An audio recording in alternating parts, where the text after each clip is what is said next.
नमस्कार विद्यार्थी मित्रांनो, मी अभिजित वाळे पुन्हा एकदा घेऊन आलो आहे आपला महाराष्ट्र स्टेट बोर्ड 12वीचा पहिलाच चॅप्टर रोटेशनल डायनॅमिक्स आणि याचा आजचा आपला पार्ट 3 जो आहे हा आपण कंटिन्यू करणार आहोत. या आधीचा ऑलरेडी पार्ट 1 आणि पार्ट 2 जो आहे यामध्ये आपण इंट्रोडक्शन, सर्क्युलर मोशन, त्या सर्क्युलर मोशनच्या कॅरेक्टरिस्टिक्स, त्याचं कायनेमॅटिक्स आणि डायनॅमिक्स ह्या सर्व पार्ट जो आहे हा ऑलरेडी कंप्लीट केलेला आहे. नाव आता जे आहेत आपण कंटिन्यू करणार आहोत आपल्या सर्क्युलर मोशनचे ऍप्लिकेशन आणि त्या ऍप्लिकेशन मध्ये आपण आणखी पुढे कंटिन्यू करणार आहोत पार्ट 3 मध्ये बँकिंग ऑफ रोड आणि कोनिकल पेंडुलम हे आजच्या आपल्या ह्या पर्टिक्युलर पार्ट 3 चे मेन टॉपिक असणार आहेत. नाव आपण स्टार्ट करूया आपलं पहिलं derivation which is banking of road पासून. मग आपण एक्झॅक्टली स्टार्ट करणार आहोत की आपला हा जो बँकिंग ऑफ रोड जो आहे ह्या बँकिंग ऑफ रोडचा मिनिंग काय आहे, त्याची रिक्वायरमेंट काय आहे आणि देन त्यानंतर हा बँकिंग ऑफ रोड जो आहे ह्या बँकिंग ऑफ रोड साठी आपण काही पर्टिक्युलर डेरिव्हेशन जे आहेत हे डेरिव्हेशन्स डिराईव्ह करणार आहोत. सो आपण स्टार्ट करूया. या बँकिंग ऑफ रोडच्या आधी आपण कोणत्या पॉइंट पर्यंत रीच झालेलो आहोत. यामध्ये आपण असं बघितलं की जर एखादा रोड जर स्ट्रेट डायरेक्शन मध्ये जर असेल आणि ह्या रोडवरती जर आता एखादी व्हेकल जर मोशन मध्ये असणार जर असेल तर व्हेकल वरती डाऊनवर्ड डायरेक्शनने फोर्स असणार आहे mg, अपवर्ड डायरेक्शनने फोर्स असणार आहे नॉर्मल रिएक्शन, बॅकवर्ड डायरेक्शनने असणार आहे फ्रिक्शनल फोर्स आणि स्ट्रेट डायरेक्शन मध्ये असणार आहे force is equals to mass into acceleration. Horizontal straight road.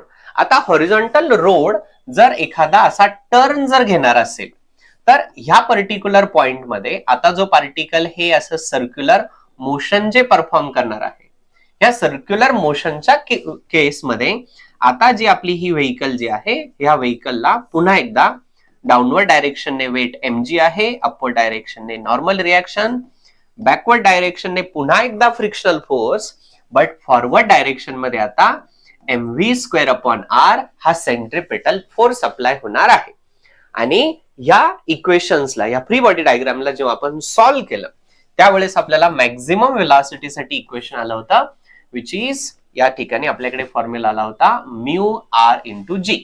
नाव आता ह्या सर्व गोष्टी नंतर आपल्याला बँकिंग ऑफ रोडची मुळात रिक्वायरमेंट का आहे आपण हे डिस्कस करूया. सो कोणताही जर हॉरिझॉन्टल कर्व रोड जर असेल which means without banking only straight direction मध्ये टर्न, असा हा जेव्हा आपण टर्न घेणार आहोत तर आपण मॅक्झिमम ह्या वेलॉसिटीने टर्न घेऊ शकतो. यापैकी म्यू आहे coefficient of friction, r is the radius, g is the acceleration due to gravity. यापैकी g जो आहे acceleration due to gravity unfortunately त्याच्याबद्दल आपण काही करू शकत नाही. सो आपल्याला जर इथे स्पीड जर इन्क्रीज जर करायचं असेल तर आता आपल्याकडे दोन ऑप्शन आहे. नंबर 1 रेडियसची व्हॅल्यू इन्क्रीज करावी लागेल. सो आता ज्या ठिकाणी एम्प्टी स्पेस आहे त्या ठिकाणी आपण मोठा रोड बांधू शकतो सो दॅट आपल्याला हायर वेलॉसिटीने टर्न घेता येईल, नो प्रॉब्लेम. बट आता ज्या ठिकाणी लिमिटेड एरिया आहे आणि ऑलरेडी रोड कन्स्ट्रक्शन हा थोडासा एक्सपेन्सिव्ह पार्ट असतो, सो त्यामध्येही आता जर आपल्याला मोठा रोड जर बांधायचा असेल तर एक्सपेन्सेस खूप वाढणार आहे. सो एकदा रोड बनल्यानंतर त्याची व्हेलॉसिटी इन्क्रीज करणं हा इम्पॉसिबल टास्क आहे. बाकी राहिला पॉइंट आहे आपला mu which is the coefficient of friction. याबद्दल काय आहे, कोएफिशियंट ऑफ फ्रिक्शन जो आहे हा between the road surface and the व्हेकलचे टायर यांच्यामध्ये. जर ह्या फ्रिक्शनची व्हॅल्यू जर आपण खूप जास्त जर वाढवली आपल्या व्हेकलचे टायर्स जे आहे हे लवकर खराब होणार आहे. So in general with the help of this method and this road आपण आपल्या व्हेकलचं मोशन जे आहे त्याची जी व्हेलॉसिटी स्पीडची व्हॅल्यू आहे ही एका पर्टिक्युलर स्पीड नंतर आपण जास्त इन्क्रीज करू शकत नाही. सो त्याला सर्व काही ओव्हरकम करण्यासाठी ह्या सर्व डिफिकल्टीजला आपण एक नवीन प्रोसिजर इन्व्हेंट केली ज्याला आपण बोलणार आहोत banking of road. So number 1 banking of रोडची रिक्वायरमेंट का आहे, कशासाठी आहे, सो दॅट ट्रान्सपोर्टेशन जे आहे व्हेकल ज्या मूव्ह होत आहे ते विथ हायर व्हेलॉसिटीने मूव्ह होण्यासाठी, विथ हायर व्हेलॉसिटी जास्त स्पीडने टर्न घेता यायला हवा यासाठी आपल्याकडे बँकिंग ऑफ रोडची रिक्वायरमेंट होती. आता इथून पुढे आपण कंटिन्यू करूया. सो ह्या पर्टिक्युलर पॉइंट पर्यंत आपण बघितलं बँकिंग ऑफ रोडची रिक्वायरमेंट का होती. आता एक्झॅक्टली बँकिंग ऑफ रोड म्हणजे काय आपण ह्या पॉइंट पासून स्टार्ट करूया. सो आपला टॉपिक आहे बँकिंग ऑफ रोड. खूप मोठा टॉपिक आहे हा, सो व्यवस्थित स्टार्टिंग पासूनच लक्ष द्या. वी हॅव द डेरिव्हेशन, आपल्याकडे डेरिव्हेशन आहे बँकिंग ऑफ रोड. आता बँकिंग ऑफ रोड बोलायचं कशाला, तर आपण कन्सिडर करूया की आपल्याकडे हा जो आहे पर्टिक्युलर रोड सरफेस आहे आणि हा रोड सरफेस जो आहे सर्वांना समजत आहे हा हॉरिझॉन्टल रोड सरफेस आहे. आता जेव्हा आपण टर्न घेणार आहोत, टर्न घेत असताना हा रोड जो हॉरिझॉन्टल जो आहे त्याची आउटर एज जी आहे ती जर आपण एका सर्टन अँगलने जर इन्क्लाइन जर केली तर ह्या प्रोसेसला बोलणार आहोत आपण banking of road. So what is banking of road? It is a process. काय करता ह्या प्रोसेसमध्ये? आपला जो रोड सरफेस जो आहे, रोड जो आहे त्याची आउटर साइड जी आहे त्याला हॉरिझॉन्टल ऐवजी आपण एका सर्टन अँगल मध्ये इन्क्लाइन करणार आहोत. फॉर एक्झाम्पल आपण असं कन्सिडर करूया, असा जर रोड जर असेल तर त्याची एक साइड जी आहे आपण अशी इन्क्लाइन करणार आहोत. सो इथे जो आहे एक सर्टन अँगल फॉर्म होणार आहे, त्या अँगलला आपण बोलणार आहोत अँगल ऑफ बँकिंग आणि तेच आपला प्रॉपर डेरिव्हेशनचा पार्ट असणार आहे. सो आपण स्टार्ट करूया डेरिव्हेशन एक्झॅक्टली डिराईव्ह कसं होणार आहे. सो व्हेकल जे आहे स्ट्रेट डायरेक्शनने मोशन परफॉर्म करत होती, काही प्रॉब्लेम नव्हता, कितीही हायर व्हेलॉसिटी असू शकते. बट आता सडनली व्हेकल जे आहे आता एक टर्न घेणार आहे आणि टर्न घेऊन झाल्यानंतर पुन्हा एकदा ते स्ट्रेट डायरेक्शन मध्ये विथ अनलिमिटेड व्हेलॉसिटी ती व्हेकल मोशन परफॉर्म करणार आहे. प्रॉब्लेम आहे फक्त ह्या सर्क्युलर ट्रॅकचा आणि आता ती circular track instead of horizontal आपण त्याला सर्टन अँगलने इन्क्लाइन केलेली आहे. सो आता जी इथे जी डायग्राम आहे आपली ती डायग्राम मी आणखी वेगळ्या पद्धतीने ड्रॉ करतो. सो व्यवस्थित लक्ष द्या. सो आता आपल्याकडे जी आपला स्ट्रेट हॉरिझॉन्टल रोड जो होता याला आपण सर्टन अँगलने विथ अँगल थिटा आपण याला बँक्ड केलेला आहे. बँक्ड केला आहे विच मीन्स तिथे अँगल ऑफ बँकिंग केलेली आहे. विच मीन्स आता आपला रोड जो आहे हा असा हॉरिझॉन्टल रोड नसून तो एका सर्टन अँगलने आपण असा इन्क्लाइन केलेला आहे. तो अँगल इथे आपण थिटाने रिप्रेझेंट केला. आपली व्हेकल कुठे आहे? आपली व्हेकल जी आहे या ठिकाणी आहे. व्हेकलला आपण शो करूया. सो ह्या पर्टिक्युलर केसमध्ये अशी आपली व्हेकल आहे आणि ह्या व्हेकल वरती आता किती फोर्सेस अप्लाय होता हे आपण शो करूया. इथे आता इथून पुढे आपण फिजिक्स अप्लाय करूया. सो आपल्याला माहिती आहे व्हेकल जी आहे व्हेकलला ऑलवेज व्हर्टिकली डाऊनवर्ड डायरेक्शनने एक फोर्स असतो विच इज द mg. आणि जसं आपण प्रिव्हियसली बघितलं होतं की व्हेकल किंवा कोणताही ऑब्जेक्ट कोणत्याही सरफेस वरती असेल त्या सरफेसला normal which is perpendicular direction असतो नॉर्मल रिएक्शन. सो आता आपला इथे हा जो रोड सरफेस जो आहे बिकॉज इन्क्लाइन झाला आहे सो आपला इथे जो नॉर्मल रिएक्शन जो असणार आहे तो असणार आहे ह्या डायरेक्शन मध्ये which is the normal reaction. आता इथून पुढे आता हे दोघे जण फोर्सेस जे आहे आता एकमेकांना बॅलन्स करणार नाही. आपली व्हेकल जर अशा स्ट्रेट रोड वरती जर असती तर आपल्या व्हेकलचा डाऊनवर्ड डायरेक्शनचा mg अपवर्ड डायरेक्शनच्या नॉर्मल रिएक्शनने बॅलन्स केला असता. बट आता नॉर्मल रिएक्शन आणि mg हे एका लिनियर डायरेक्शन मध्ये नाही. मग यासाठी आपण हा जो नॉर्मल रिएक्शन जो आहे याचे आपण दोन कंपोनंट्स करणार आहोत. एक व्हर्टिकल कंपोनंट आणि एक जो असणार आहे हा असणार आहे हॉरिझॉन्टल कंपोनंट. लेट्स सी यामध्ये आता आपण थोडंफार फिजिक्स अप्लाय करूया. सो आता ह्या पर्टिक्युलर केस मध्ये आपण कन्सिडर करूया आपली ही डायग्राम जी आहे याला थोडं आपण मूव्ह करूया. सो आता ह्या पर्टिक्युलर डायग्राम मध्ये फिजिक्स अप्लाय करणार आहोत आपण. सो इथे जर अँगल थिटा जर असेल, मी जर बेसिक जिओमेट्री जर अप्लाय जर केली तर या ठिकाणी जो आहे थिटा अँगल बनणार आहे. आणि आपल्याला 11th स्टँडर्डचा second lesson mathematical methods in physics वरनं आपल्याला माहिती आहे की जर ह्या n चे कंपोनंट ज्या ऍक्सिस बरोबर अँगल आहे तिथे जर मी स्प्लिट जर केले तर तो असतो कॉस थिटाचा अँगल आणि जो दुसरा बाकी राहिला आहे तो असणार आहे आपला साइन थिटाचा अँगल. मग आता ही डायग्राम बघून मला काय समजतं आहे की इथे mg जो आहे आता याला n cos थिटा जो आहे हा बॅलन्स करणार आहे आणि हा n sin थिटा जो आहे याला बॅलन्स करायला कोणीही नाही. बट बिकॉज आपल्याला माहिती आहे की ही व्हेकल सर्क्युलर मोशन परफॉर्म करते आहे, देअरफॉर ज्या कंपोनंटला ज्या फोर्सला कोणीही बॅलन्स करण्यासाठी नसेल तिथे असणार आहे centripetal force which is mv² upon r. नाव आपली डायग्राम जी आहे डायग्राम रेडी झाली आहे आता आपल्याला इथे डेरिवेशन जे आहे हे डेरिवेशन लिहायचं आहे. आपण बघूयात. सो इथे डायग्राम जे आहे आपण डायग्रामचं इथे फिजिक्सचे हे जे सर्व इक्वेशन जे आहेत हे आपण कम्पेअर करूया आणि लेट्स सी ह्या व्हेलॉसिटीसाठी काय इक्वेशन सिम्प्लिफाय होणार आहे. सो मला इथे असं दिसतं आहे की हा mg जो आहे याला हा n cos θ जो आहे त्याने बॅलन्स केलेला आहे. ते इझिएस्ट इक्वेशन आपण लिहूया. सो आपल्याकडे पहिलं इक्वेशन आहे n cos θ is equals to mg, याला बोललो मी इक्वेशन नंबर 1. पुढे आता इथे हा n sin θ जो आहे याला बॅलन्स केला आहे mv स्क्वेअर ने. सो इथे इक्वेशन लिहूया n sin θ is equals to mv square upon r आणि याला बोलणार आहोत आपण इक्वेशन नंबर 2. इथे आणखी एक छोटीशी गोष्ट आहे आणि एक छोटासा फोर्स हे आहे की जो आपण ह्या डेरिवेशन मध्ये इग्नोर करतो आहोत, ज्याला आपण पुढच्या डेरिवेशन मध्ये कन्सिडर करणार आहोत. आपण आतापर्यंत प्रत्येक वेळेस जेव्हा कोणताही सर्क्युलर मोशनचं ऍप्लिकेशन किंवा व्हेकल मोशन मध्ये असते त्या मोशनच्या अपोजिट डायरेक्शन मध्ये आपण फ्रिक्शनल फोर्स कन्सिडर केला होता, जो ह्या डेरिवेशन मध्ये आपण कन्सिडर केलेला नाहीये. तो आपण पुढच्या डेरिवेशन मध्ये करणार आहोत. बट रिमेंबर एक फ्रिक्शनल फोर्सचा कंपोनंट अजून बाकी आहे. सो आता हे जे दोन इक्वेशन जे आहे ह्या दोन इक्वेशन्स वरून मला कॅल्क्युलेट करायचे आहे v विच इज द व्हेलॉसिटीची व्हॅल्यू. मग इथे आपण equation number 2 divided by equation number 1 करूया, ज्यामुळे काय होईल की ज्या कॉमन क्वांटिटीज आहेत ह्या कॅन्सल होतील आणि आपला फॉर्म्युला आपलं इक्वेशन जे आहे कमीत कमी क्वांटिटीज मध्ये राहील. सो माझ्याकडे इथे ही इक्वेशन नंबर 2 ची साइड आहे n sin θ upon it is n cos θ is equals to इथे आपलं इक्वेशन होतं it is mv square upon r, हे ऍज इट इज आहे आणि हा mg जो आहे फर्स्ट इक्वेशनचा तो आपण लिहूया इथे mg. ह्या दोन्ही इक्वेशन्स मध्ये मला असं दिसतंय की इथे हा n आणि n एकमेकांना कॅन्सल करत आहे, m आणि m हे दोघेही एकमेकांना कॅन्सल करताय. अल्सो मॅथमॅटिक्स वरून आपल्याला माहिती आहे की sign theta upon cos theta जो असतो ती व्हॅल्यू असते टॅन थिटाची.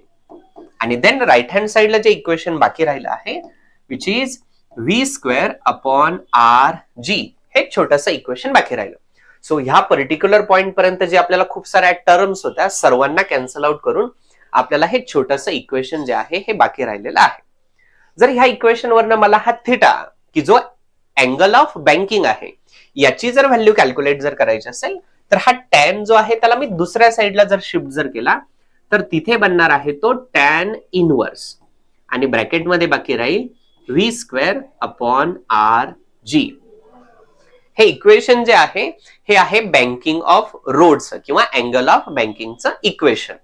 मग ह्या इक्वेशन वरून आपल्याला काय समजणार आहे, जेव्हा एखादा रोडचं कन्स्ट्रक्शन करायचं असेल आणि आता तो रोड जो आहे आपला रेग्युलर रोड आहे, छोटासा गावामधला रोड आहे, एखाद्या गल्लीतला रोड आहे किंवा देन हळूहळू इन्क्रीज होत जाऊन देन फायनली तो नॅशनल लेवलचा रोड आहे, यावरनं डिसाइड होणार आहे की त्या रोडवरनं किती व्हेलॉसिटीने व्हेकल मूव्ह होणार आहे आणि ती व्हेलॉसिटी अचीव करण्यासाठी मला त्या रोडवरती किती बँकिंग करावी लागणार आहे, किती अँगल मध्ये बँकिंग करावी लागणार आहे ते आपण ह्या इक्वेशनने कॅल्क्युलेट करणार आहोत. एकदा हे इक्वेशन डिसाइड झालं की आता त्या रोडवरनं त्या कर्व्ड बँकिंग रोडवरनं टर्न घेताना आता व्हेकल जे आहे ह्या हायर व्हेलॉसिटीने टर्न घेऊ शकतात. मग ते एक्झॅक्टली किती व्हेलॉसिटीने टर्न घेऊ शकतात, आपलं हे इक्वेशन जे आहे त्याला मी इक्वेशन नंबर 3 बोलतो. ह्या इक्वेशन वरनं मी पुन्हा एकदा इथे व्हेलॉसिटीची व्हॅल्यू कॅल्क्युलेट करू शकतो. आधी आपण ह्या इक्वेशनला ऍज इट इज लिहूया. इथे इक्वेशन आहे v square upon R G is equals to tan theta. आता v स्क्वेअर साठी इक्वेशन येणार आहे हा आर जी जर तिकडे जर शिफ्ट झाला आपल्याला येईल आर जी टॅन थिटा आणि फायनली व्हेलॉसिटी साठी इक्वेशन आलं it is square root of R G tan theta. आणि ह्या व्हेलॉसिटीने जर आता व्हेकलने जर टर्न जर घेतला तर तिथे कोणत्याही टाइपचा ऍक्सिडेंट होण्याचे चान्सेस खूप कमी आहे. So this is the maximum velocity किंवा व्हेलॉसिटी बोलूयात आपण safe speed square root of R G tan theta. बरं, ही बँकिंग केल्यामुळे काय अचीव केलं आहे आपण एकदा डिस्कस करूया. सो जर बँकिंग जर केलं नसतं या ठिकाणी तर आपल्याला ह्या व्हेलॉसिटीसाठी इक्वेशन काय होता, it is the R G times the mu. Without banking आपल्याकडे वेलॉसिटी विदाउट बँकिंग जर रोड टर्न जर घेणार असेल तर आपल्याकडे हे इक्वेशन होतं. दोन्ही इक्वेशन मध्ये स्क्वेअर रूट आहे, दोन्ही इक्वेशन्स मध्ये रेडियस आणि acceleration due to gravity same same आहे. चेंज कुठे आहे? चेंज होत आहे इथे म्यू आणि इथे आहे टॅन थिटा. आणि यावरून जेव्हा आपण म्यू की जो कोइफिशियंट ऑफ फ्रिक्शन आहे ज्याची व्हॅल्यू खूप स्मॉल असते त्याला रिप्लेस केलं आहे टॅन थिटाने. आणि तुम्हाला माहिती असेल टॅन थिटा जो आहे त्याची मिनिमम व्हॅल्यू तर पॉसिबल आहे 0, बट त्याची मॅक्झिमम व्हॅल्यू पॉसिबल आहे इन्फानाइट किंवा नॉट डिफाईन बोलूयात आपण. सो ह्या अँगल ऑफ बँकिंगची व्हॅल्यू आपण जितकी इन्क्रीज करणार आहोत तितक्या जास्त वेलॉसिटीने व्हेकल टर्न घेणार आहे. विच मीन्स आहे त्या रोडला आपण जस्ट बँकिंग दिल्यामुळे व्हेकलचं स्पीड आपण किती इन्क्रीज करू शकतो तर ते इन्क्रीज करण्याला लिमिट नाही. आपल्याला हव्या त्या स्पीडने टर्न घेण्यासाठी आपण त्या रोडला बँक करू शकतो. सो हे आहे आपल्या बँकिंग ऑफ रोडचं ऍप्लिकेशन. आता हे झालं आपला हा जो वेलॉसिटीचा फॉर्म्युला आहे हा एकदम जनरल फॉर्म्युला आहे. आणि जसं मी सुरुवातीला सांगितलं की इथे आपण फ्रिक्शनल फोर्सला कन्सिडर केलेलं नाहीये, पण जेव्हा आपण डे टू डे लाईफ मध्ये व्हेकल ड्राईव्ह करणार आहोत त्यावेळेस तर फ्रिक्शन होणार आहे. मग ह्या फ्रिक्शनच्या हेल्पने आपण ह्या इक्वेशनला आणखी सिम्प्लिफाय करणार आहोत. आणि ते एक्झॅक्टली कसं सिम्प्लिफाय करणार आहोत हे आहे आपल्या पुढच्या डेरिव्हेशनचा पार्ट. सो व्यवस्थित लक्ष द्या. इथे आपण हे जे स्पीड लिमिट जे आहे ज्याचा आपल्याकडे बेसिक फॉर्म्युला आपल्याला माहिती आहे नाव v is equals to square root of R G tan theta. हे बेसिक इक्वेशन जे आहे हे आपल्याकडे आहे. आता फक्त ह्या इक्वेशन मध्ये आपण कुठेही फ्रिक्शनल फोर्सला जे कन्सिडर केलेलं नाहीये, आता फ्रिक्शनल फोर्सला आपण कन्सिडर करणार आहोत. लेट्स से आपलं इक्वेशन कसं सिम्प्लिफाय होईल.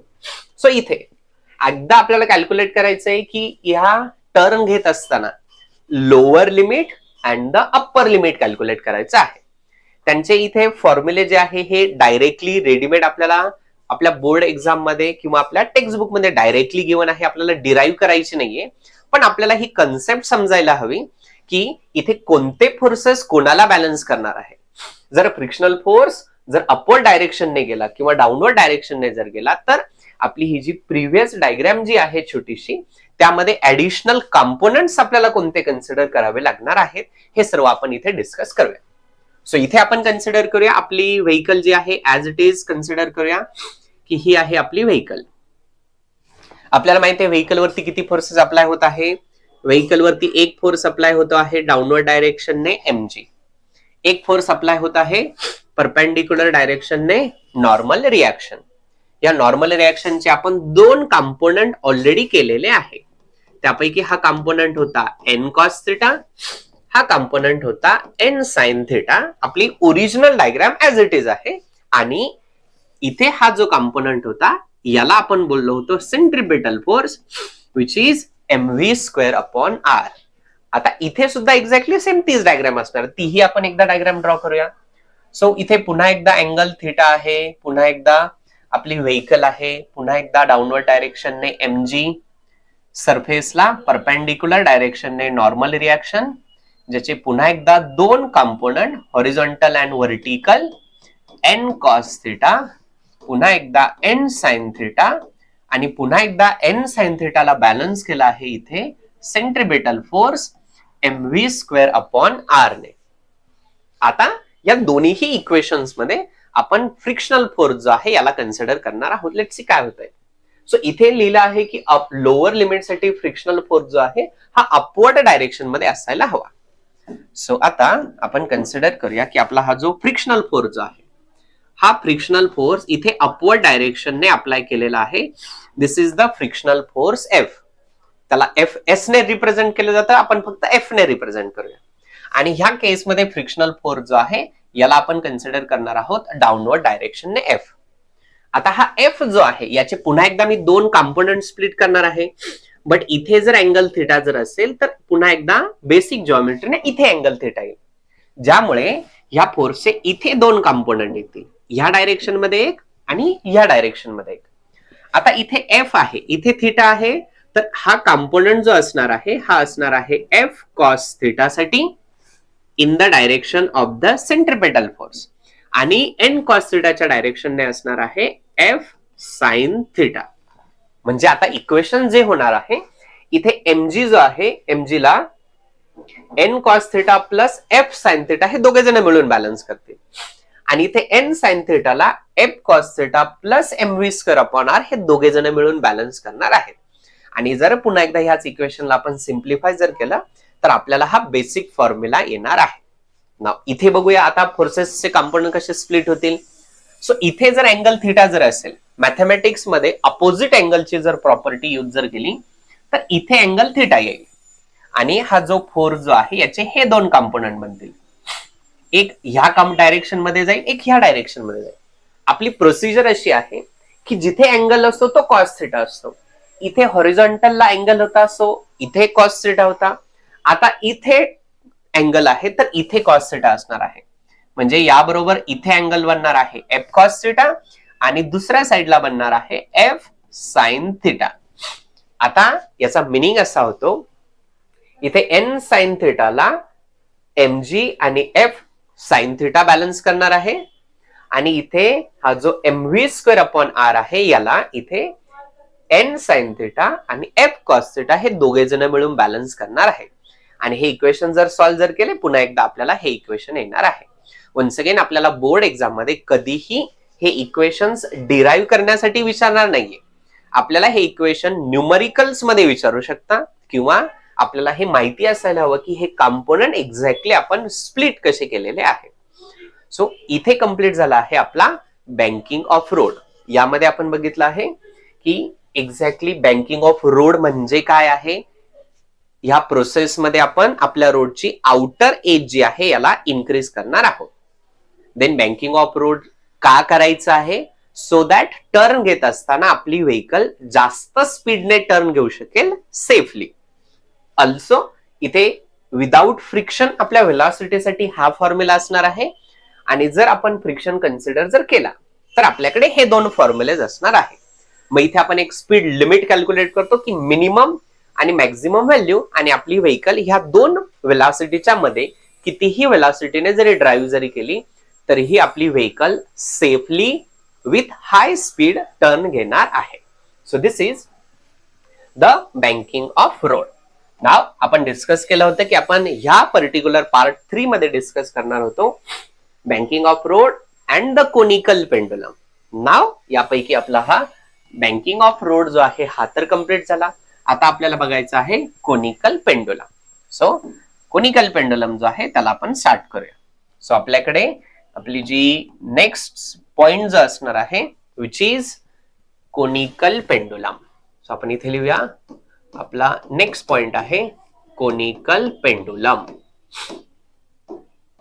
सो कोनिकल पेंडुलम समजून घेण्याआधी आपल्याला पेंडुलम काय असतो हे समजून घ्यावं लागेल. मग पेंडुलम कशाला बोललं जातं. आपल्याकडे पेंडुलम मध्ये असतो एक रिजिड सपोर्ट. रिजिड सपोर्ट कशाला बोलायचं की जर आपल्याकडे असलेला पेंडुलम कितीही व्हेलॉसिटीने कसंही मोशन परफॉर्म जर करत असेल तर त्या रिजिड सपोर्ट मध्ये काही मोशन व्हायला नकोय. ऍज अन एक्झाम्पल आपला जो फॅन जो असतो जो वरती आपण फिट केलेला आहे तो फॅन ऍटरेस्ट आहे की मोशन मध्ये आहे, फिरतो आहे, त्याचा स्पीड 1 वरती आहे की 4 वरती आहे किंवा 3 वरती आहे, तरीही आपला ज्या ठिकाणी आपण त्याला फिक्स केलाय हा पूर्ण फ्लोअर फिरायला नको आहे. आणि जर असा फिरत नसेल, फिक्स असेल तर त्याला बोललं जातं रिजिड सपोर्ट.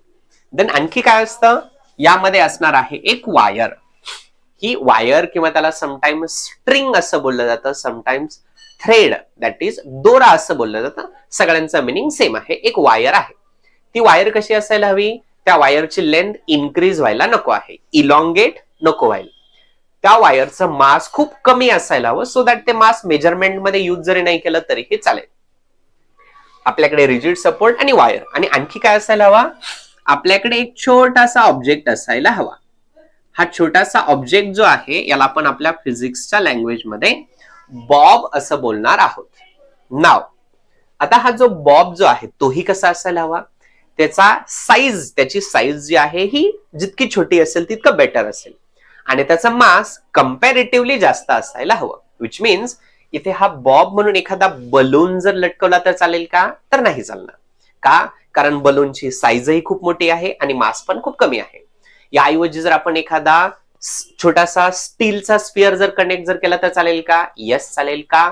कारण स्पियरची तो जो स्टीलचा स्पियर असेल त्याची साईजही खूप स्मॉल असेल आणि त्याचं मास सुद्धा कम्पॅरेटिव्हली जास्त असणार आहे. So rigid support, string or the wire आणि हा बॉब हे तिघे जण मिळून फॉर्म करतात पेंडुलम. आता ह्या पेंडुलमला आपण मोशन कसं देणार आहोत यावर डिसाइड होईल की तो सिंपल पेंडुलम बनेल की सेकंड पेंडुलम बनेल की आता जी आपल्याला रिक्वायरमेंट आहे कोनिकल पेंडुलम बनणार आहे. सो आपण डिस्कस करूया की आता आपल्याकडे असलेल्या पेंडुलमला कोनिकल पेंडुलम कसं बनवणार आहोत. सो आपल्या एक छोट्याशा एक्सपेरिमेंटसाठी कन्सिडर करूया. दिस इज रिजिड सपोर्ट आणि आपल्याकडे ही जो आहे एक वायर कन्सिडर करूया आणि याच्या दुसऱ्या साईडला आपण कन्सिडर करूया की छोटासा बॉब आपण ऑलरेडी अटॅच केलेला आहे. हे तिघे जण मिळून जे आहे पेंडुलम बनवत आहे. जर याला आपण असं जर मोशन जर दिलं तर हा बनणार आहे सिंपल पेंडुलम. कोणताही कोन वगैरे काही फॉर्म करत नाही. दिस इज द सिंपल पेंडुलम. पण याला जर मी असं जर मोशन जर दिलं, आता आपल्याला समजतंय की इथे जो आहे हा एक कोन सारखा स्ट्रक्चर फॉर्म करणार आहे. असा कोन सारखा स्ट्रक्चर जो आहे हा फॉर्म करणार आहे. मग याला बोलणार आहोत आपण कोनिकल पेंडुलम. आणि कोणताही पेंडुलम जर असेल त्या पेंडुलमची सर्वात महत्वाची प्रॉपर्टी जर कोणती असेल तर त्या पेंडुलमच्या पिरियडची व्हॅल्यू. आता पिरियड म्हणजे काय तेही आपण समजून घेऊया. म्हणजे आता आपला हा जो पेंडुलम जो आहे इनिशियली आपण कन्सिडर करूया असा तो कोनिकल पेंडुलम परफॉर्म करतो आहे, सर्क्युलर मोशन परफॉर्म करतोय बॉब. तो आता इनिशियली ह्या पॉइंटला, मग हे असं सर्क्युलर मोशन कम्प्लीट करून पुन्हा एकदा सेम पॉइंटला येण्यासाठी त्याला जो टाइम लागेल याला बोललं जातं period of the conical pendulum. आणि आपल्याला या कोनिकल पेंडुलमच्या पिरियड साठीच इक्वेशन जे आहे हे कॅल्क्युलेट करायचं आहे. लेट्स सी हे कसं होणार आहे. सो आपण कन्सिडर करूया आपल्याकडे आहे एक रिजिड सपोर्ट. रिजिड सपोर्ट जो आहे याला इथे एक छोटासा वायर आपण अटॅच केली होती आणि आता ह्या वायरला आपण एक बॉब अटॅच करून याला आपण कोनिकल पेंडुलम जो आहे असा कोनिकल पेंडुलम सारखा इथे फॉर्म केलेला आहे. आणि आता हा जो आहे असा इथे मोशन जो आहे हे परफॉर्म करत आहे. मग आता जो आपल्याकडे असलेला तो जो बॉब जो असणार आहे, आता आपली वायर जी आहे त्या वायरची ही करंट पोझिशन आहे. तो छोटासा ऑब्जेक्ट या ठिकाणी आहे. आता मला कॅल्क्युलेट करायचंय, इथे फिजिक्स अप्लाय करूया की यावरती किती फोर्सेस अप्लाय होते. ऍज ऑलवेज आपल्याला माहिती आहे कोणतंही डेरिव्हेशन घ्या प्रिव्हियसली, ऑलवेज व्हर्टिकली डाऊनवर्ड डायरेक्शनने जो असतो हा mg असतो. इथेही मी व्हर्टिकली डाऊनवर्ड डायरेक्शनने शो केला mg. आता आपला हा ऑब्जेक्ट जो आहे हा कोणत्याही सरफेस वरती नाहीये तर तो ऍक्च्युली आता लटकलेला आहे. मग त्याला डाऊनवर्ड डायरेक्शनचं जे वेट जे आहे त्याला बॅलन्स कोण करणार आहे, तर याला बॅलन्स करणार आहे आता टेन्शन. इथे याला बॅलन्स करणार आहे एव्हरीवन टेन्शन, ज्याला आपण लेट्स से T0 ने रिप्रेझेंट करणार आहोत. ना पुन्हा एकदा ही सेम स्टोरी जी आहे आपल्या प्रिव्हियस डेरिव्हेशनशी मॅच होतीये की इथे हा mg तर डाऊनवर्ड डायरेक्शनने आहे पण नॉर्मल रिएक्शन जो आहे हा सर्टन इन्क्लाइन होता. तर आपण हा नॉर्मल रिएक्शनचे दोन कंपोनेंट केले होते. सो सेम स्टोरी आपण इथे अप्लाय करूया आणि इथे आपण हा जो टेन्शन जो आहे याचे दोन अँगल करणार आहोत. सो त्या आधी आपण बघूया की आपल्या इथे हा जो थिटा जो आहे याला बोलणार आहोत आपण अँगल ऑफ कोनिकल पेंडुलम. आणि इथे ही जी पर्टिक्युलर साइड जी आहे इथे ह्या साइडला आपण बोलणार आहोत radius of our conical pendulum. आता इथे आपण थोडंफार फिजिक्स अप्लाय करूया. सो आता हा टेन्शन जो आहे या टेन्शन जो आहे ह्या टेन्शनला काय करायचं आहे, आपल्याला टेन्शनला स्प्लिट करायचं आहे. नाउ लेट्स सी टेन्शन कसा स्प्लिट होणार आहे आता, तर इथे हा जो टेन्शन जो आहे ह्या एका व्हर्टिकल डायरेक्शन मध्ये असा इकडे एक स्प्लिट होईल आणि ह्या हॉरिझॉन्टल डायरेक्शन मध्ये असा तो स्प्लिट होणार आहे. मला इथे कॅल्क्युलेट करायचं की आता एक्झॅक्टली कॉस थिटा आणि साइन थिटा कुठे असेल, त्यासाठी मला माहिती असायला हवा अँगल कुठे आहे. इथे थिटा असेल, मला अपोजिट अँगलच्या प्रॉपर्टीनुसार माहिती आहे की जर इथे थिटा असेल त्याचा अपोजिट नाही अल्टरनेट अँगल इथे थिटा असायला हवा. आता मला माहिती आहे इथे जर T0 असेल, इथे जर अँगल जर असेल हा बनणार आहे T0 कॉस थिटा आणि इथे कंपोनेंट असणार आहे T0 साइन थिटा. आता डायग्राम बघून मला समजतंय की mg जो आहे त्याला t cos थिटाने बॅलन्स केलं, पण हा t साइन थिटाला बॅलन्स करायला कोणीही नाही. बट बिकॉज हा सर्क्युलर मोशन परफॉर्म करतो आहे, तर इथे त्याला बॅलन्स करणार आहे सेंट्रिपेटल फोर्स. सेंट्रिपेटल फोर्सचा फॉर्म्युला मला माहिती आहे mv²/r. पण आपल्याला पुढे जाऊन पिरियड कॅल्क्युलेट करायचा आहे. पिरियड इज इक्वल्स टू आपल्याला फॉर्म्युला माहिती आहे, इट इज 2π/ω. सो मला ओमेगा हवा आहे. सो आपलं हे जे सर्क्युलर मोशनचं इक्वेशन जे आहे सेंट्रिपेटल फोर्स, हे मी इन्स्टेड ऑफ वेलॉसिटी ओमेगाच्या लँग्वेज मध्ये लिहिलं, ज्याचा फॉर्म्युला आहे mr². आता हे जो इथे इक्वेशन्स कसे बॅलन्स होत आहे, कोण कोणाला बॅलन्स करते मला समजतंय की इथे आपल्या इक्वेशन मध्ये हा जो mg जो आहे याला बॅलन्स केला आहे इथे T0 cos थिटाने. T0 cos theta याला मी बोलतो इक्वेशन नंबर 1. देन त्यानंतर इथे T0 sin थिटाला बॅलन्स केला आहे mr⍵². So mr⍵² is equals to T0 sin theta, याला बोलूयात आपण इक्वेशन नंबर 2. पुन्हा एकदा आपण ह्या दोन इक्वेशनचा रेशो घेऊया so that common quantities cancel out होते. सो इथे इक्वेशन जे आहे आपण लिहिणार आहोत equation number 2 divided by equation number 1. आता बघूया इक्वेशन कसं सिम्प्लिफाय होतील. सो इक्वेशन नंबर 1 इथे लिहिला मी mr⍵² आणि याला डिवाइड आहे इथे mg इज इक्वल्स टू, इथे इक्वेशन आहे T0 sin थिटा आणि याला आपण डिवाइड करणार आहोत. आपल्याकडे इक्वेशन आहे इट इज T0 cos थिटाने. मला इथे समजतंय m आणि m कॅन्सल आउट झाले, T0 आणि T0 एकमेकांना कॅन्सल आउट झाले, आणि पुन्हा एकदा इथे जो बाकी राहिला आहे r⍵²/g, आणि ही जी पर्टिक्युलर टर्म आहे sin θ/ cos θ, त्याला फॉर सम टाइम्स आपण रिप्लेस करूया tan थिटाने. रिमेंबर पुढे जाऊन याला पुन्हा एकदा tan थिटाला आपण sin θ/ cos θच करणार आहोत, बट आपलं इक्वेशन सिम्प्लिफाय करत आहोत आपण. सो इथे जर ω² साठी जर फॉर्म्युला जर बघितला, हा tan थिटा जो आहे हा ऑलरेडी तिकडे होता, तिकडेच राहिला. हा g जो होता डिनॉमिनेटरचा हा न्यूमरेटरला शिफ्ट झाला, आणि हा r जो आहे हा इकडे डिनॉमिनेटरला शिफ्ट झाला. आता जर मला फक्त ओमेगाची व्हॅल्यू जर हवी असेल, तर हे एंटायर इक्वेशन जाणार आहे स्क्वेअर रूट मध्ये g tan θ/ r. So finally period calculate करण्यासाठी आपल्याला ओमेगा भेटलेला आहे. आपण इथे व्हॅल्यूज पुट करूया या इक्वेशन मध्ये. सो आपल्याकडे पिरियड साठी फॉर्म्युला आहे 2π/ω.